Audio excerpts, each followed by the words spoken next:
Hi, my name is Marc. I'm the master chef at the International Culinary Center.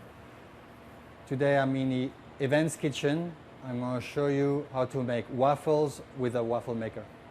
So first you need to gather the equipment needed to cook the waffles. Non-stick spray, a waffle maker, the batter, a 6-ounce ladle works best, and a plate.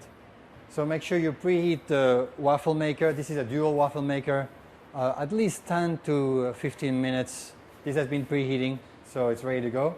Make sure it's clean. If it's not clean, wipe it off, of course. Then I'm ready to spray with a non-stick spray. So when you spray, make sure you spray each little space into the waffle. I started from the side, go in the middle, or the middle, all the way outside. So the waffle maker is preheated and sprayed. Bring the bowl right next to the waffle maker to avoid any spills.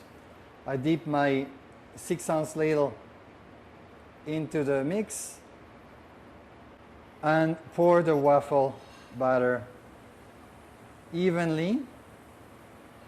It should take about 6 ounces. Now if you want to make it lighter, you can always add 2 teaspoons extra of baking powder, and it will make it lighter batter. This is with 2 teaspoons. Once you seal the top, you can see the steam starts to form. Sometimes batter spills a little bit on the side. It will take about 5 minutes to cook your waffle. Sometimes also I noticed that it doesn't cook evenly. You will just take it out, flip it, and continue cooking so that it's evenly cooked on both sides. It has been 5 minutes. Beautiful golden brown color. I'll pick it up. This one is a little darker, but it also looks very nice. Ready to go. So you should eat them promptly because they're crispy now, but they will get soggy after like about 4 or 5 minutes.